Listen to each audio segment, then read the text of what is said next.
Yeah. Hey, sports fans, PB&Z Sports Chaos. Guess what? It's Red River Rivalry weekend. We'll talk about that momentarily. It's also the trilogy weekend.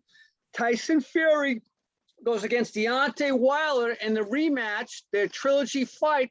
They're 1-1, and one tie and one win, I should say, for Fury. So we'll talk about that. We'll predict that later on. MLB playoffs have started up. PB's on a hot streak right now. He picked the Sox to beat the Yankees. Who's correct there, 6-2. We both had the Dodgers. They won in a great wild card game. Walk-off home run by Chris Taylor, who wasn't even in the game before that. He was a pinch hitter. Nice job there. And again today, Sox are getting smoked for the second day in a row by Tampa Bay. So you're looking like they're going to get a sweep. Tampa Bay there. What else you got for scores so far? And Milwaukee just went final and beat the Braves. They came back. I think the Braves won that game 1-0. Brewers won 2-1. So one game. Okay. Dodgers play their first game tonight, and then the Astros smoked the White Sox again today. So they're up 2-0 now on the White Sox. So it's looking like it's going to be an Astros Rays ALCS, which is what PB not just predicted going into the playoffs, but that's what also PB predicted to start the season before the season even began. So yeah, nice. I can't pick either team. The Astros or the Pukes, and the Rays don't have a guy that could play on my varsity baseball team. So I don't know. Anyways. All right. Hey, before we get into football, well, a little bit of football, first of all, Urban Meyer, we talked about this last week. This story will not go away, PB. It's getting uglier and uglier from him. I don't know. Here's what, before I ask you, should he get fired or whatever, that's all I'm going to say. He did something that an NBA guy does every single night of the week on a road trip. So why should he be in trouble or being scrutinized this? I don't get it. NBA guys are the biggest dirtbags in the world, and yet Urban's in a bar, his own bar, and some girl, dances on him, and he's in trouble for it? Come on. yeah, I know. It's a different world, right? I guess so. I guess the NBA's hands off. All right, let's get into a little college football. We had some big upsets last week. By the way, we are never picking Georgia and Alabama games for the rest of the year until they meet in the playoff because it's too one-sided. It's unbelievable. I know, huh? Oh, my God. But meanwhile, Florida last week, after playing well against Alabama and covering 2 weeks ago, they got upset by Kentucky. They're now number 20. Texas A&M, who was number 7, loses to Mississippi State. They're not even in the rankings anymore. Unbelievable. And Oregon, who we thought maybe had an outside shot after beating Ohio State, they lose to Stanford. They're done. So at the end of the day, it's going to be Alabama, Georgia, and then 2 other schmucks we don't know. It should be my Sooners. We'll see what happens after that. By the way, could be the winner of this week's game, 3 and 4. Could be. Iowa. By the way, BC hung tough last week against Clemson. It won't be on prime time. Well, maybe it actually is going to be on prime time. BC playing North Carolina State next week. Let me take that back because it was a close game. They only lost by 6 to Clemson at Clemson. So looking forward to that. All right. PB, you had a good week last week. You were 3-1. G Money was 1-3. Z was his first ever 0-4. That's why we're never picking Alabama and Georgia games ever again until they play in the playoff. Penn State, Iowa. What do you think? Number 4, Penn State. Number 3, Iowa. It's a 1.5-point game. Yeah, and this game's in Iowa, right? On Iowa's favorite. Man, I mean, I have to go off of, what I've seen. And, I've only seen Iowa play once, I believe, this year. And I've seen Penn State play a few times. And I like what I see out of Penn State. And I'm just going off the eye test here. I'm getting a 1.5, which means even if Iowa wins this game by 1 point, I'm still going to come out on top. So I'm going to take Penn State with the points. You are, huh? Ooh, all right. You know what? I think you're going to influence me. I was on the fence. Iowa's a really, really good defense. They're unbelievable. They had 7 picks against Tua's little brother. Not surprising. That's the way Tua's been playing. I'm with you. Penn State wins the game. All right. Okay. All right.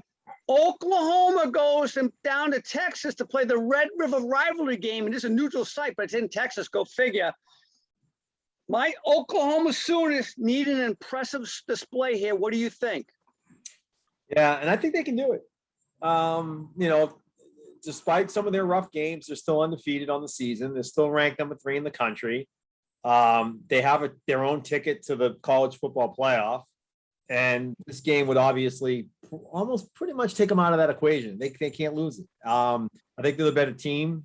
Despite being on the road, I'll lay the 3 points and I'll take the Sooners. I'm with you. Sooners all the way, all day long. G Money, by the way, had Iowa and he had Texas. So right now we're going against G Money's odds. We look pretty good when we go against his.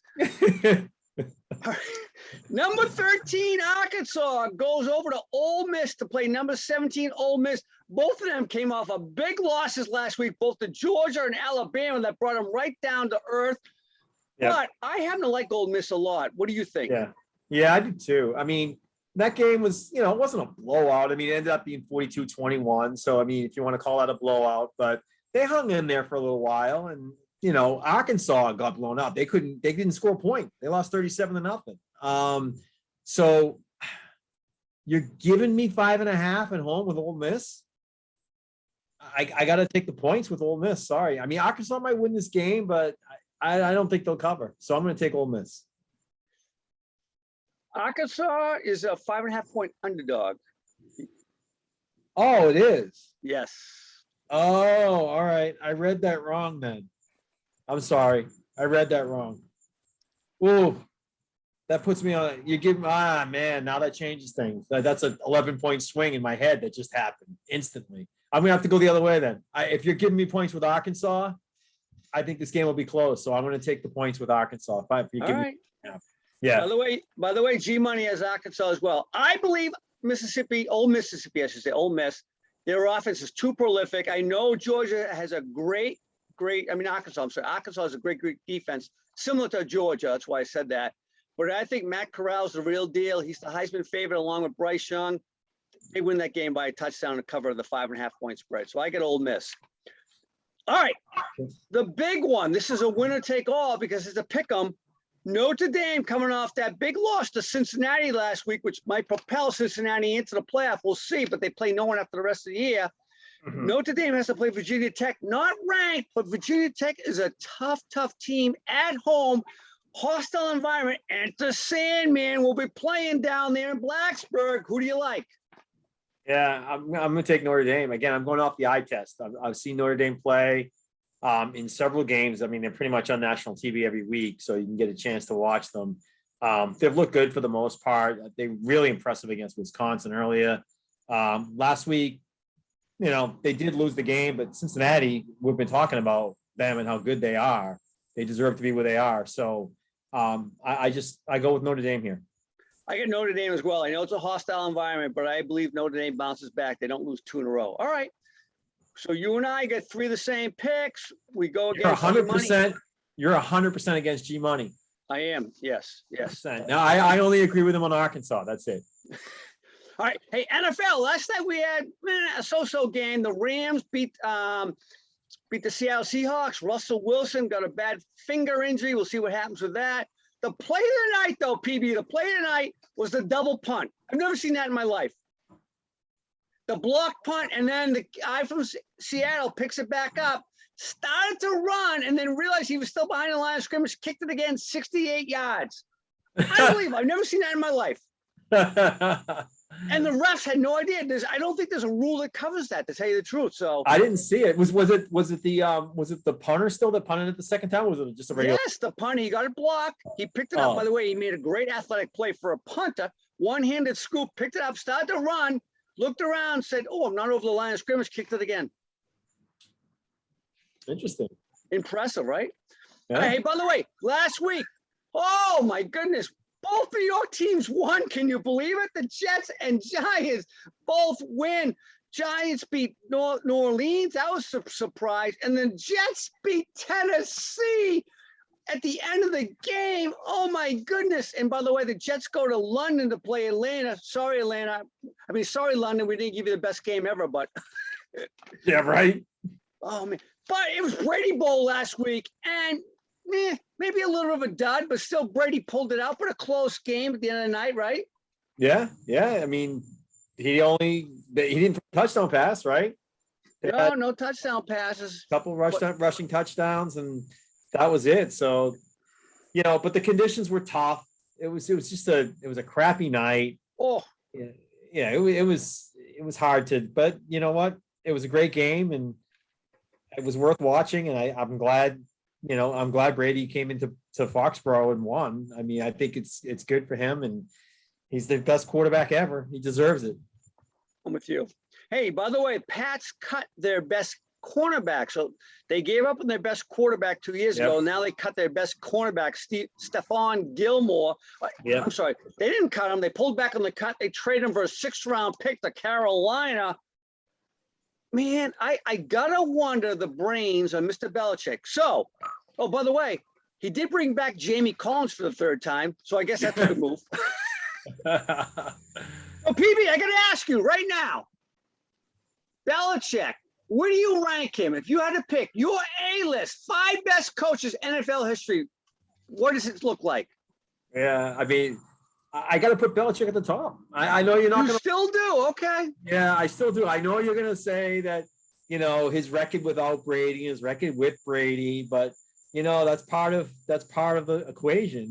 A lot of these great quarterbacks great coaches had great quarterbacks underneath them, and it's about putting a game plan. No matter what, let's face it, it's hard to win in this league. I mean, look at what the Chiefs have done the last few years. Everyone thought they were going to be a dynasty. Everyone thought they were going to go back to back and be, Mahomes to be on his 3rd or 4th Super Bowl by now. Right. 10-2, and he's only won 1, and he's probably not going to get to another one this year. It's hard to win in this league. So I don't care who your players are.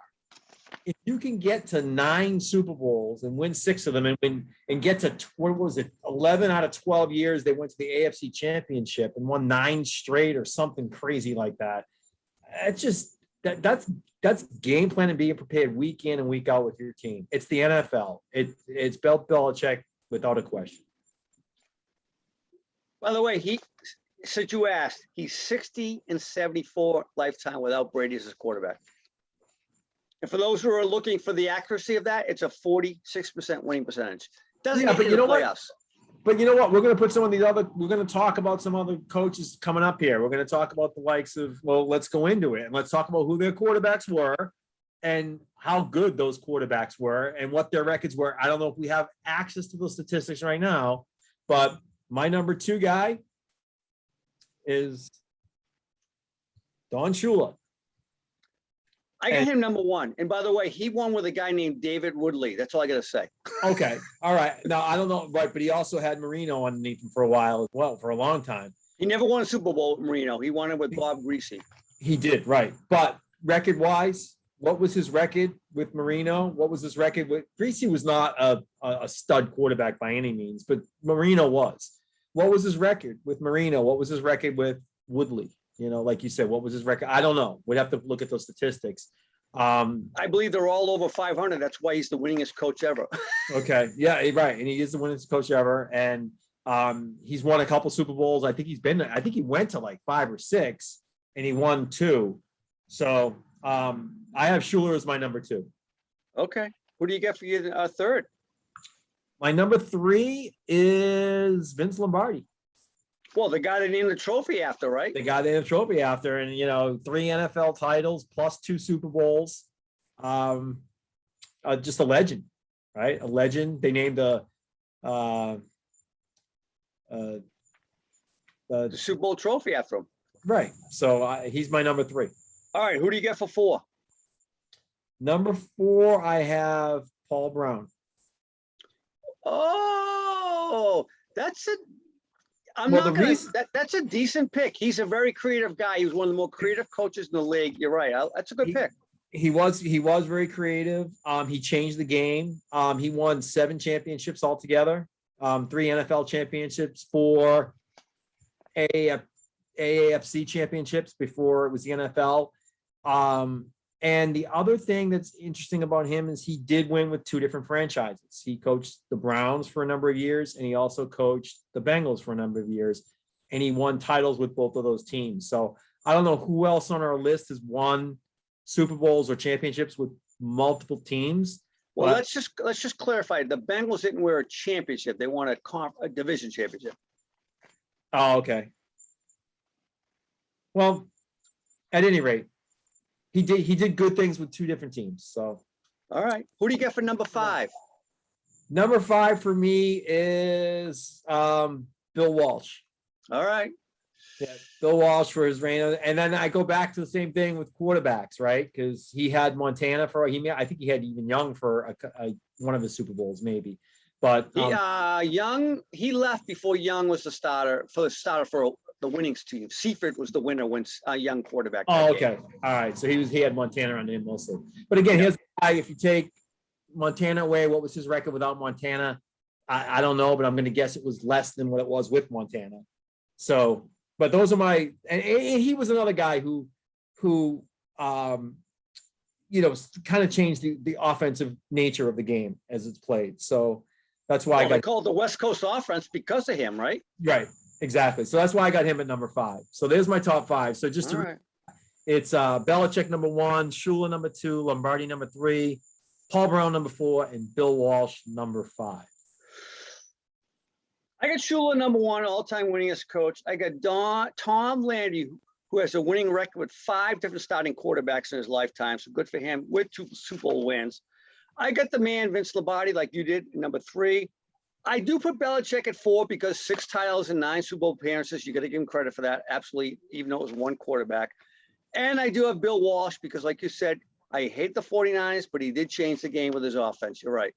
Wow. So we had a lot of the same ones. You had Landry on that list. I had Landry in my honorable mention. Guys like Joe Gibbs, George Halas, Landry, Chuck Noll, Bill Parcells. They were all in that next tier for me, like probably my 6 through 10. All right. By the way, I would take Landry if I had to win 1 big game. All right. Let's get into our picks this week, PB. You had a big Monday night salvage before you went 1-5. Thankfully, the Chargers pulled it out. 2 and 4. 2 and 4. I know, because they pulled it out. You were 1-5. By the way, G Money had a good weekend, 4-2. So we make fun of his best, but he did pretty well, 4-2. And by the way, he says he likes the odds better, but he stinks with the college odds and does better when just win or loss, right? I know, right? And Z went 3-3. All right, let's go. We got the Sunshine State battle. Miami, the most disappointing team in the league this year, besides maybe Indy, goes to Tampa Bay. What do you think? Yeah, and you hit the nail on the head. Disappointing. Jacoby Brissett's not the answer for this team's offense, and their defense isn't looking that good either. Ever since Tua went down in that game against Buffalo, they haven't showed me anything. So I think in Tampa with that rough road win last week, I think they come back and take care of business at home against the Dolphins. The only thing that scares me about this game is Brady's just overall record against Miami Dolphins. He does not. Ooh, that's a good. That's why we put it on our picks, because it's like an 8 or 9. It's a 10-point spread, I think. It's a 10-point spread, and he does not play well against the Dolphins. Flores is one of the former ex-coaches who do well against them, right? Yeah, so that scares me a little bit. If you're in a survivor pool and you're thinking, "Oh, Tampa, I'm taking Tampa this week," that might not be the best move. This could be an upset. This could be an upset. I'm not picking the Dolphins. I'm picking Tampa, but just watch out. That's a good suggestion. I'm with you. I got Tampa Bay. G Money's got Tampa Bay as well. All right, let's move on here. Cleveland at the Chargers. This is supposed to be one of the better games in the AFC. These guys will be potentially 3rd and 4th in the AFC, depending on how the Bills and Chiefs make out. Yeah. What do you think? And the Chargers are playing really good football. They're looking good out there, and Cleveland is too. Cleveland had a nice road win against Minnesota last week. It was a low-scoring game, right? 14-7. Man, this is a tough one. I think the Chargers get it done, though. I think Cleveland's due for a letdown, and going into SoFi, the Chargers, I think the Chargers can take this one. You hit the nail on the head. If it was the other way around, if they were coming to Cleveland, I would pick Cleveland. But with Baker banged up a little bit, he has that injury after getting rolled over on an interception. Chargers myself. I got Chargers. All right. And by the way, G Money's got the Chargers too. San Fran goes to Arizona. Arizona, the last undefeated team. They're a big favorite in this game. By the way, no Jimmy G possibly, and no George Kittle. What do you think?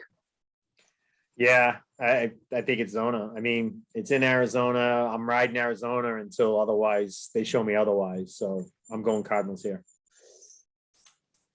San Fran is a better team than they played. They got a great defense. I don't believe Arizona is an undefeated team. I know they are. I know it's on the road. Trey Lance may pull off a Justin Fields like he did last week when he starts this game. I got San Fran. Wow. Okay. All right. This is a tough one because they both have been playing ugly football as of recently. New Orleans, we don't know what team's going to show up. They win a game, they lose a game, they win a game and they shouldn't, then they lose a game that they should have won. So New Orleans goes to Washington. What do you think? Yeah, I think these are two teams both going in the wrong direction. I don't like either of these teams the way they're playing, and I'm just gonna off of a complete gut feeling. I'm going with Washington here. I don't have any real justification for it, but I think the football team will beat them. I think so. Both of them are so-so on offense, but I believe New Orleans has a better offense if the real Jameis Winston shows up. So I got New Orleans winning this game. I'm not sold on Washington. By the way, their defense is supposed to be awesome this year, and it sucks. It does. It does. Well, I told everyone at the beginning of the year, Washington's way, way, way overrated. Most analysts in football took Washington to win that division over Dallas. And I'm like, what the heck are you talking about? If Washington loses this weekend, the division's already over. Yeah. Go figure. All right. Indy goes to Baltimore. This is a 7-point game in favor of Baltimore. I happen to like Baltimore myself personally. I don't find this to be a 7-point game. Indy played well against Miami last week. They checked all the boxes. What do you think? Yeah. I think Indy continues their momentum. They started off 0-3. They had to put up a W last week to kind of salvage their season. That division's wide open. You can go, this could be that 7-9 team could make the playoffs in that AFC South. It's not that good of a division, right? You get Jacksonville and Houston who are pathetic, and Tennessee obviously isn't showing us much lately, especially, last week the Jets, their defense is horrid. So Indy can certainly, they may be the first team ever to go 0-3 and still come back and win a division. I think they can do it. I think they carry this momentum into Baltimore. And you know how I feel about Baltimore. I do not like that team at all. I don't think they're a playoff caliber team even this year. So I'm going to take the Colts in this one. All right, man. By the way, the repeat MVP of the league from 2 years ago, Lamar Jackson will once again pull a miracle out of his little butt and win this game. Baltimore wins. Okay, we're different on a few this week. I think me and G Money are. You guys are right on. You guys are aligned. We're aligned. Every single pick has been the same so far. That might be a curse. All right, Buffalo goes to KC.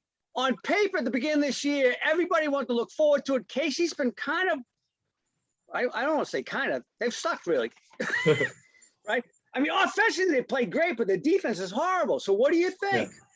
Yeah. This is the at KC. It's at KC, and this is the one game where I am going to differ with G Money because I know G Money took the Bills in this game. The Chiefs are still a talented football team. Let's not take anything away from that. The defense, yes, there's some question marks there. Offensively, they're a very talented football team, and this for them is kind of like it's the AFC Championship rematch, isn't it? Right? Yep. And this is it all over again. If they lose this game and fall to 2-3, and they lose at home to Buffalo, I mean, you pretty much are going to say they're not going to be there in the end. Even if they get to the AFC Championship, they're not going to the Super Bowl this year. If they win this game and beat what everyone's saying is the best team in the AFC right now in Buffalo, and go to 3-2 and beat the Bills and say, okay, let's meet up again in the AFC Championship game, and then I think it's anyone's game at that point. So to me, this game will define whether or not Kansas City realistically can get back to the Super Bowl. So you got Kansas City. And I think I think Kansas City has more to prove right now than Buffalo has to prove. So that's why Buffalo's had 2 impressive wins. I'm with you. I got KC as well. I think at the end of the day they win 40-37. It could be that kind of game. Good to have both Allen and Mahomes this week if you have fantasy. All right, a little bonus pick for you. Big fight. We mentioned at the top the trilogy, Tyson Fury against the kid Wilder, Deontay Wilder. Deontay took a beating last time out. First time around, he should have won. I don't know how they gave it a draw. Who do you like in this fight? Man, I don't know much about it. I just very high level. I'm just gonna go with Fury. Better athlete is Wilder, but the bigger man is Fury. I'm with you. So doesn't G Money. We all take Fury. All right, we got a caller calling in. Hang on, I gotta take that momentarily. But PB, talk to you later. All right. See you, man.